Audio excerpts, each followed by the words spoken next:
Good morning, I'm John Kennedy O'Connor. Let's get you caught up on the top local and national stories here on Redwood News Morning. The embattled sheriff of Del Norte County is stepping down from his post amid recently filed felony charges of voter fraud and perjury. Sheriff Randy Waltz turned in his resignation effective immediately to the County Board of Supervisors last night. In his resignation letter, Waltz denied the allegations against him, but added that defending himself will detract from his duties as sheriff. He is set to appear in court on the charges at the end of the month. After recent bombshell allegations of fraud in some Humboldt County departments, it seems the public will have to wait a little longer to get a detailed explanation. Embattled Auditor-Controller Karen Baz-Dominguez's fraud report didn't make today's agenda for the Board of Supervisors meeting. Officials say Baz-Dominguez was unable to complete her report by the posting deadline for today's meeting, so now there will be a special meeting on March 21st. Baz-Dominguez has been under repeated fire for failing to meet deadlines for financial reports. She also has a Wednesday deadline to submit overdue financial materials to the state, or the Attorney General has said she could face thousands of dollars in fines. With a state permit now in hand, a Crescent City company is moving forward with plans to operate a Humboldt County redemption centre for cans and bottles. Our Christina Bautista has new details today on just how quickly this facility will open its doors on South G Street in Arcata. The admin calendar is approved. Hambro Recycling Center got the approval from the Coastal Commission that they have been waiting on. Now that the Coastal Commission has approved the permit, the new facility is aiming to have its doors finally open on April 1st. That's what we're aiming at, if we can get everything put together, and we feel like we can. So we're a little hesitant on putting that out, but we feel like we'll know a lot more tomorrow, actually. Tomorrow, the recycling center has a meeting scheduled with the landowners and planners to solidify the date, along with the building permit to meet the Coastal Commission's request, along with the City of Arcata. The next step will be working with the city for a building permit, and we anticipate that going smoothly, and they have been responsive, to work with so far. The City of Arcata is expecting the new center to alleviate pressure from local markets and reduce solid waste in the landfills, since Humboldt County has been without a CRB buyback center since March of 2020. In Humboldt County, a lot of folks have been coming to Crescent City and driving, 80, 90 miles one way to redeem their beverage containers. So we're going to allow it, give them an opportunity to stay home, so to speak, and recycle. In Arcata, Christina Bautista, Redwood News. A mostly abandoned North Coast rail line is now set to become more than 300 miles of trail. And as reporter Wilson Walker shows us, it will be the longest rail trail in the U.S. Today, California officially dissolved one agency and then created another, a bureaucratic formality, on the way to creating the longest trail of its kind in the United States. After 30 years, we have come to the end of the line. At 11:20, the North Coast Railroad Authority came to an end, and at 11:30, the Great Redwood Trail Agency was born. It's like at the beginning of the Pacific Crest Trail or the Appalachian Trail. It's that magnitude for this state, so it's a huge day. Carol Hart will lead the new agency as it sets out to connect San Francisco Bay to Humboldt Bay along the old Northwest Pacific Railroad right-of-way. The southern portion will run alongside the Smart Line before heading north out of the Bay Area. And then out into some of the most beautiful wilderness areas in the planet. And that's what you're going to experience on the Great Redwood Trail. To the north, abandoned rail beds would be repurposed in the Eel River Canyon and through some of the state's most spectacular forests, a vision that thrills hikers and cyclists. Yeah, I would love it. Love it. Bring a bike to do some of the sections. And with gas prices like they are, bicycling is the only way to travel. Now, in some places like Rohnert Park, the trail already exists, at least in tiny fragments as commuter paths. Backers expect more trail like this soon, while the wilderness sections will take planning and more time. In the areas up north, particularly north of Willits, it's going to be a slower process starting with the plan. But obviously, we all want to see this happen in our lifetimes, and that's the goal. So the first meeting was some really basic stuff, like what day of the week they're going to meet on, things like that. They're going to pick it up next month, start working towards a formal master plan, and yes, that will include public input. With the Great Redwood Trail Agency taking ownership of the North Coast crumbling rail line, it ends 30 years of debate and clears the way for the big rail trail. Hot ashes discarded from a wood stove are believed responsible for igniting a fire in Neeland. That fire broke out off the 2900 block of Greenwood Heights Drive. Humboldt Bay fire officials say it started in a utility building and shed and then spread to a nearby home and wildland. You're looking at the view from Greenwood Heights Drive toward the area where that fire was reported. It took fire crews about 20 minutes to control the building fires and about an hour to knock down the wildfire. The fire caused about $15,000 in damage. Police in Crescent City are investigating the discovery of a body to determine whether or not it's a case of homicide.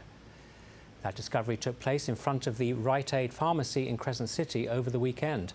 Police say 2 homeless people found the man's body. It was inside a sleeping bag near the drugstore.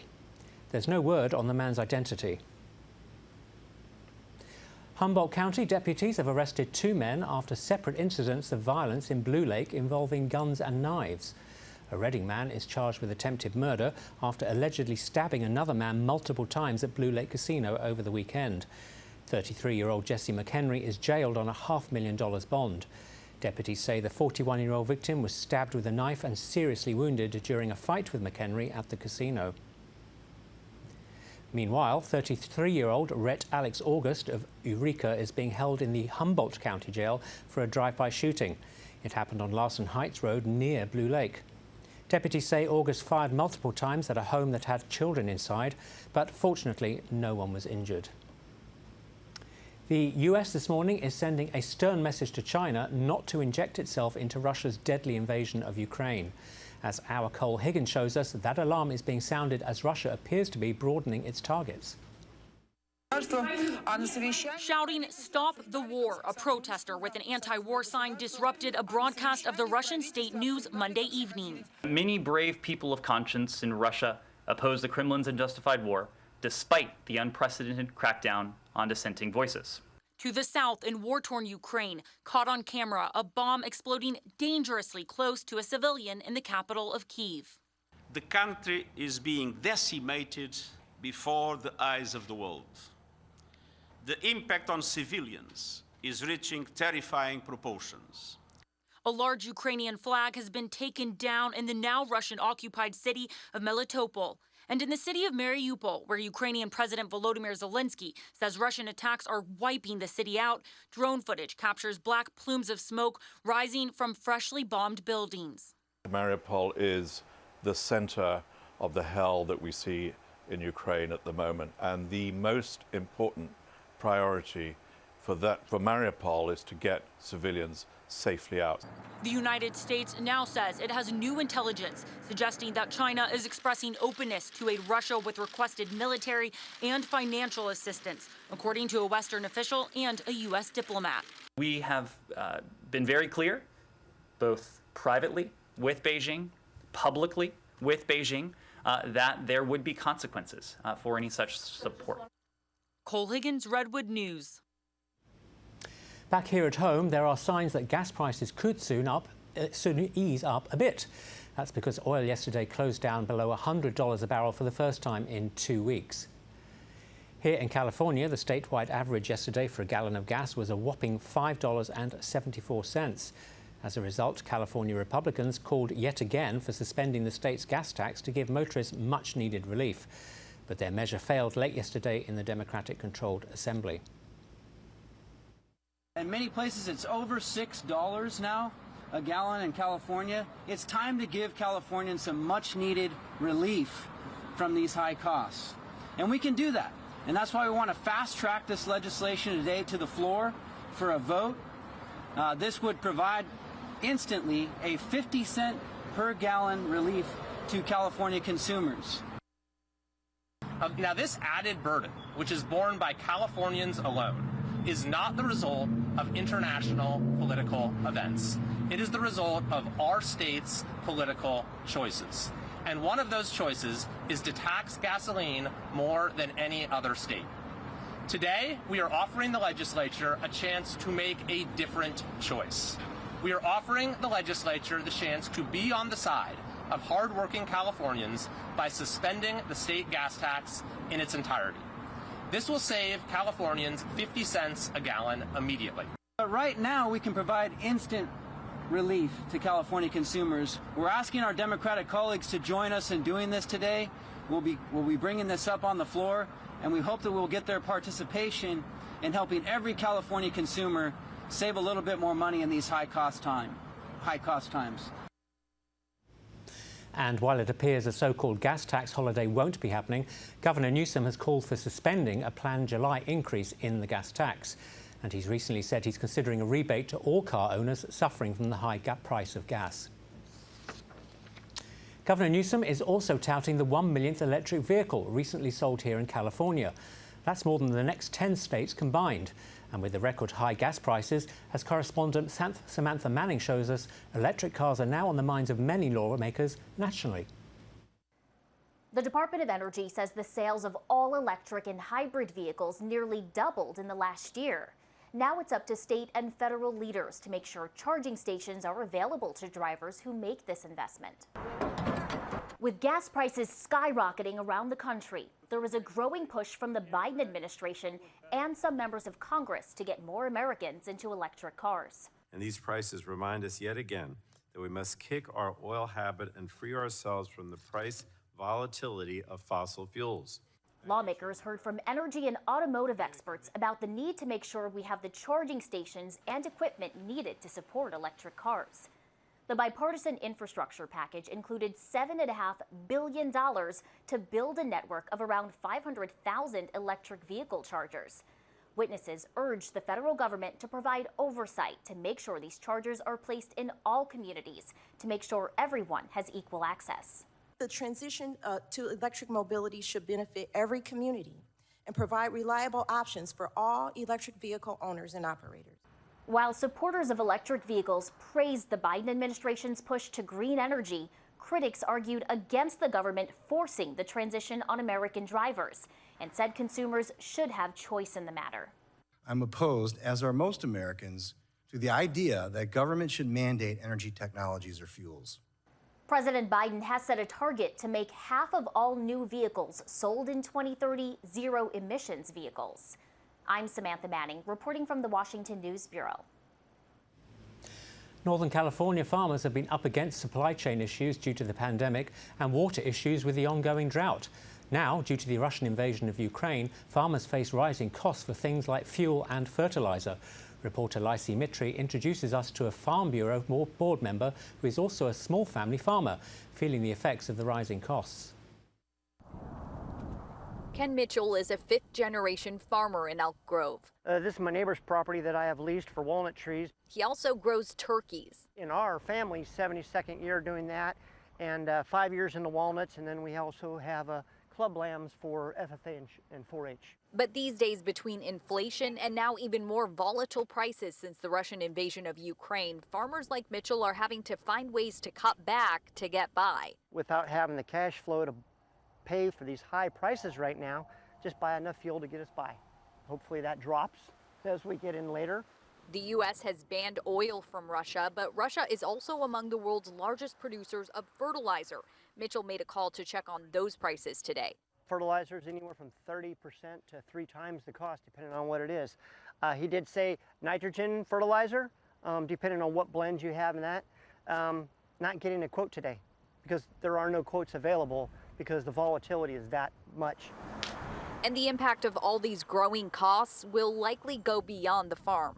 As those costs get compounded, where we're all going to pay, the consumer, the farmer, whatever walk of life you're in, you're going to pay a lot more. There's a lot that's out of his control, from the economy to the weather. Despite the challenges, Mitchell says he's never done this for the money. It's a lot of hard work, and we do it because we enjoy what we do. And Reuters reports that the fertilizer shortage could disrupt the spring planting season for many farmers. Yesterday marked the first day back to class without a California school mask mandate, as the state officially lifted it. But some area schools are still opting to mask up, even though the state mandate is now over. As a result, the Humboldt County Office of Education says it has compiled mask compiled mask status info for all the local school districts on its website. There are some other big COVID-19 updates to share with you this morning.